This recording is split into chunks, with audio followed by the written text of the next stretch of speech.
नमस्कार, आप देख रहे हैं एक भारत वंचितों की आवाज और आपके साथ मैं हूं राम बाबू गौतम।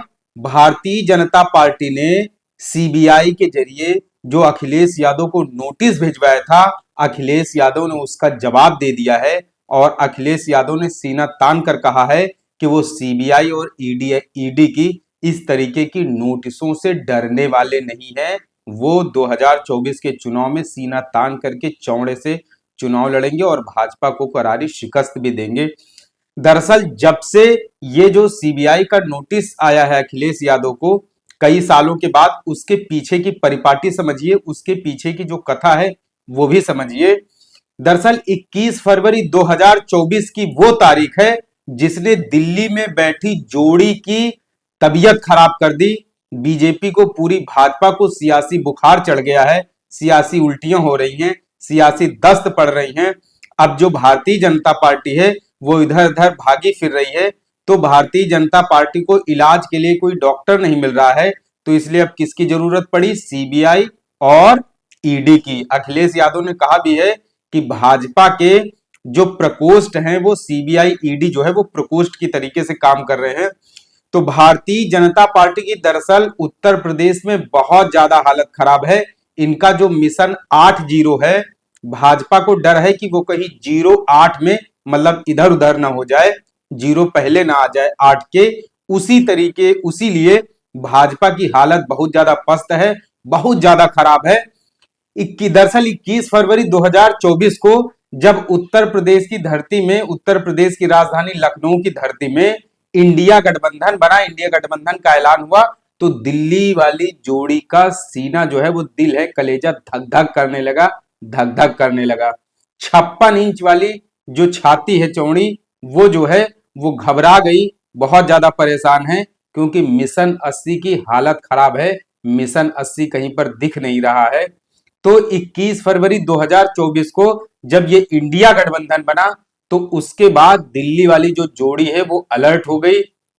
उसने अपने प्रकोष्ठों को इधर उधर सक्रिय कर दिया, अलर्ट कर दिया, और ये प्लान बनाया गया कि उत्तर प्रदेश में जो सबसे मजबूत विपक्षी पार्टी है उसको किसी न किसी तरीके से मनोबल डाउन किया जाए, तोड़ा जाए, हलचल मचाई जाए। राज्यसभा चुनाव में पहले जोड़ तोड़ गुड़ा गणित करके 8वें प्रत्याशी को इधर उधर से जिताया गया, एक मैसेज दिया गया। मैंने इसके पहले स्टोरी भी की थी कि किस तरीके से उत्तर प्रदेश के एक बड़े अखबार ने राज्यसभा चुनाव को जनता का चुनाव बना करके प्रदर्शित किया, जनता का चुनाव बना करके कवरेज किया। पूरी भाजपा के पक्ष में पूरा अखबार रंगा हुआ था। तो सोचिए, जब कहीं से दाल नहीं गल रही है, कुछ नहीं हो रहा है, तो अब सीबीआई को एक्टिवेट कर दिया गया, सक्रिय कर दिया गया। 2012-13 में खनन के एक मामले में हमीरपुर में जो खनन की शिकायत हुई थी, उस मामले में अखिलेश यादव को अब नोटिस भेजा गया, क्योंकि 2012 से 2017 के बीच में अखिलेश यादव मुख्यमंत्री थे और शुरुआत के कुछ सालों में खनन विभाग उनके पास था।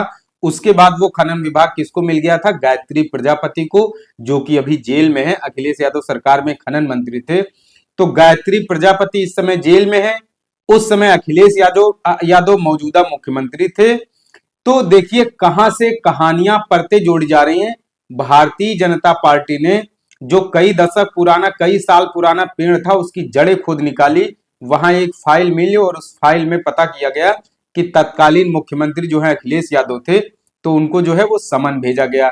इसके पहले आप देखिए, बिहार में सीबीआई और ईडी को एक्टिवेट किया गया, दिल्ली में अरविंद केजरीवाल के खिलाफ सीबीआई ईडी को सक्रिय किया गया, झारखंड में हेमंत सोरेन के खिलाफ सीबीआई ईडी को सक्रिय किया गया, महाराष्ट्र से लेकर के पश्चिम बंगाल से लेकर छत्तीसगढ़ से लेकर राजस्थान से लेकर के ऐसा कोई स्टेट नहीं बचा है जहां पर अपोजिशन की सरकारें हुआ करती थी, वहां पर ईडी सीबीआई को एक्टिवेट करना पड़ा।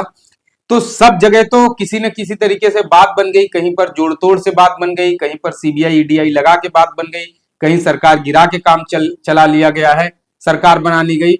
हिमाचल में जो कुछ हुआ वो सबको पता है कि कांग्रेस पार्टी के जिसके सबसे ज्यादा विधायक थे, वहां उसका राज्यसभा कैंडिडेट नहीं जीत पाया। सोचिए क्या चल रहा है देश की राजनीति में, देश की राजनीति किधर जा रही है, कहां जा रही है। सोचिए जो आने वाली पीढ़ी है वो राजनीति में क्या कुछ देख रही है, किस तरीके की धज्जियां उड़ाई जा रही हैं, राजनीति में किस तरीके से मर्यादाओं को ताक पर रखा जा रहा है, सत्ता हासिल करने के लिए सीबीआई, ईडीआई जैसी जांच एजेंसियों का भी दुरुपयोग किया जा रहा है। विपक्ष को पूरी तरीके से मिट्टी में मिला देने के लिए, जमीन में गाड़ देने के लिए नेस्तनाबूद किया जा रहा है। लेकिन विपक्ष की कुछ पार्टियां भले, कुछ नेता भले सरेंडर कर जाए, लेकिन उनके हौसले को सलाम करना पड़ेगा, जो इस भयानक आंधी तूफान में ही सीना तान कर भाजपा सरकार से, मोदी सरकार से मुकाबला कर रहे हैं। तो उत्तर प्रदेश में जो सीबीआई को सक्रिय किया गया है, उसके पीछे की कहानी यही है कि मिशन 80 को किसी भी तरीके से सफल बनाना है। दिल्ली वाले जो साहब हैं, उनको हैट्रिक लगाने में कोई हिला हवाली, कोई दिक्कत, तकलीफ, परेशानी ना हो, इसलिए सीबीआई को अब यहां पर सक्रिय कर दिया गया है। तो 2024 में उत्तर प्रदेश में जो इंडिया गठबंधन मजबूती से ग्राउंड लेवल पर अपने पैर जमा रहा है, उससे क्या है, दिल्ली वाली जो जोड़ी है वो पस्त हो चुकी है। तो अब पूरा गुड़ा गणित बैठाया गया है। अपने पास भाजपा के पास राजभर भी आ चुके हैं, जयंत को भी ले आया गया है, अनुप्रिया पटेल पहले से हैं, संजय निषाद पहले से हैं। सीबीआई, ईडीआई के जरिए राज्यसभा चुनाव में कुछ विधायकों को तोड़ के भी, ब्राह्मण और ठाकुर विधायकों को भी भाजपा ने अपने पाले में मिला लिया। जय श्री राम वाली कैसेट पहले से भी बज रही है। लेकिन सोचिए, इतना सब कुछ होने के बावजूद भी मोदी और शाह की क्या है, हालत बहुत ज्यादा खराब है। पूरी भाजपा में बेचैनी मची हुई है कि उत्तर प्रदेश में मिशन 80 को कामयाब कैसे बनाया जाएगा। भाजपा जो है वो हर जाति का एक बड़ा नेता पकड़ लाती है। प्रदेश अध्यक्ष मौर्य जी को बना दो, फिर उसके बाद स्वतंत्र देव सिंह को बना दो, फिर एक पटेल बिरादरी का ले आओ, फिर एक कुर्मी बिरादरी का ले आओ, फिर एक पासी बिरादरी का ले आओ, चमार बिरादरी का ले आओ। इस तरीके के कैंडिडेट ढूंढ ढूंढ के लाए जाते हैं और उनको खूब एकदम फ्रंट पे रखा जाता है, प्रेजेंटेशन उनसे करवाया जाता है केवल मैसेज देने के लिए। लेकिन अगर ग्राउंड जीरो पर काम हुआ होता, ग्राउंड जीरो पर अगर कुछ काम हुआ होता, तो आज ये नौबत ना आती कि सीबीआई के जरिए सम्मन भिजवाना पड़े। क्योंकि उत्तर प्रदेश में सबसे बड़ी विपक्षी पार्टी और कांग्रेस, देश की, उत्तर प्रदेश की सबसे बड़ी विपक्षी पार्टी और देश की सबसे बड़ी विपक्षी पार्टी के बीच में गठबंधन हो गया है। ये गठबंधन इतना मजबूत हो गया है कि ये ग्राउंड लेवल पर इतना तगड़ा मैसेज दे रहा है, इससे भाजपा की अंदर खाने हालत खराब हो गई है।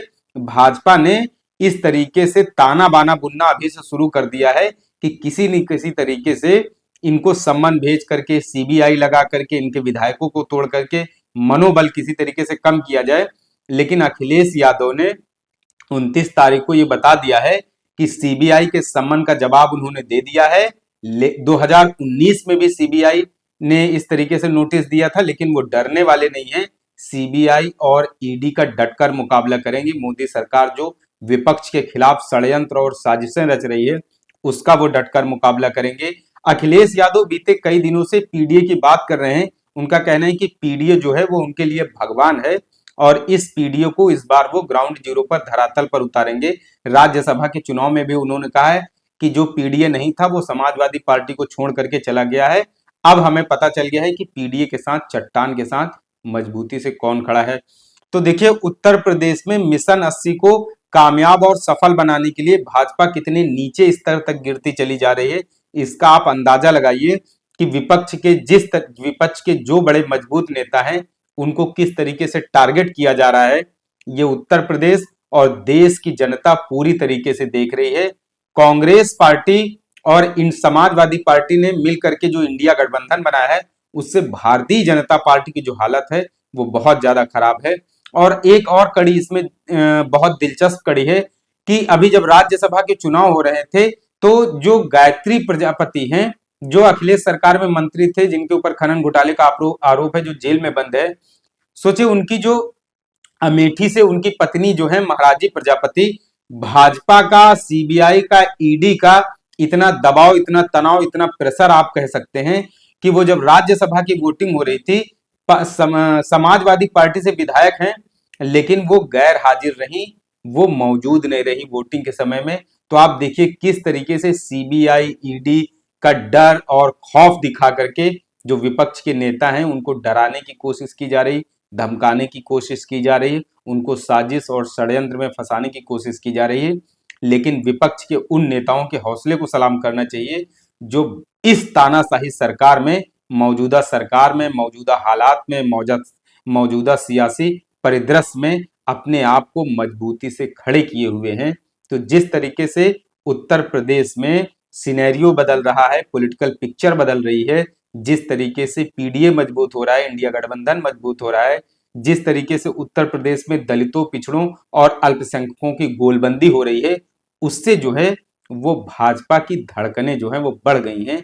भाजपा बेचैन है, परेशान है, निराश है, हताश है, उदास है, बहुत ज्यादा हालत खराब है। और इसी हालत को सही करने के लिए दिल्ली वाली जोड़ी जो है वो बहुत ज्यादा एक्टिव, बहुत ज्यादा सक्रिय हो गई। तो अब आने वाले दिनों में देखिए, आने वाले दिनों में आगे क्या क्या होता है और भाजपा और क्या चालें चलती है और विपक्ष इसका किस तरीके से मजबूती के साथ जवाब देता है। फिलहाल अखिलेश ने यह साफ कर दिया है कि वो डरने वाले नहीं है, वो डट कर मुकाबला करने वाले हैं। तो मित्रों, आपको ये विश्लेषण कैसा लगा? आप इसके बारे में अपने सुझाव हमें कमेंट करके जरूर बताएं। और आपसे अपील है, आपसे अनुरोध है, आपसे निवेदन है कि आप एक भारत को शेयर और सब्सक्राइब भी करते रहें, जिससे कि वंचितों, शोषितों, पीड़ितों और मजलूमों की आवाज को एक बड़ा मंच बनाया जा सके। धन्यवाद।